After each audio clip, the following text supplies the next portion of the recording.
+2 പഠിക്കുന്ന മക്കൾക്ക് സാരോപദേശം വെറുപ്പാണ്. ഉമ്മമാരുടെ ഉപദേശം കേൾക്കുമ്പോ മക്കൾ പറയും മോൻ നിർത്തുന്നുണ്ടോ? വാപ്പമാര് ഉപദേശിക്കുമ്പോൾ മക്കൾ പറയും വാപ്പായുടെ ഈ ഉപദേശം എനിക്ക് മടുപ്പ് വരുന്നു. ഉപദേശിക്കേണ്ടത് എപ്പോഴാണ്? ലാഇബുഹും സബ്അൻ വഅദ്ദിബുഹും സബ്അൻ വസ്വാഹിബുഹും സബ്അൻ ثم ارسل الحبل على عاتقهم. മഹാനായ അലി ഇബ്നു അബീ ത്വാലിബ് റഹ്മത്തുള്ളാഹി അലൈഹി പറയുമായിരുന്നു, അദ്ദിബുഹും ലാഇബുഹും സബ്അൻ. ഒരു കുഞ്ഞ് ജനിച്ച് 7 വയസ്സ് വരെ ആ കുഞ്ഞിന്റെ കൂടെ നിങ്ങൾ കളിക്കണം. ആ കുഞ്ഞിന്റെ കൂടെ കളിക്കൂട്ടുകാരനാവണം.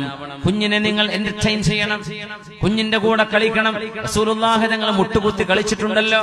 മഹാനായ ഹസൻ റളിയല്ലാഹു അൻഹു ഹബീബിന്റെ പേരക്കിടാവ് ഹബീബിന്റെ പുറത്ത് കയറി നിന്നിട്ടുണ്ട്. ഹബീബ് മുട്ടുകുത്തി നടക്കുമ്പോ സിദ്ദീഖ് റളിയല്ലാഹു അൻഹു വന്ന് പറഞ്ഞിട്ടുണ്ട്, നബിയേ നിഅമൽ മർകൂബ്, ഇത് എത്ര വലിയ വാഹനമാണ് നബിയെ നിങ്ങളുടെ മോന് കിട്ടിയത്, എത്ര നല്ല വാഹനമാണ്, അങ്ങയല്ലേ കിട്ടിയത് ഈ പിഞ്ചുമോന് എന്ന് പറഞ്ഞപ്പോ വനിഅമർ റാകിബു, ഈ കയറിയിരിക്കുന്ന മോൻ എത്ര മോശക്കാരനാണോ എന്ന് നബി തങ്ങൾ ആ പിഞ്ചു ബാലനെ പുകഴ്ത്തി പറഞ്ഞിട്ടുണ്ട്.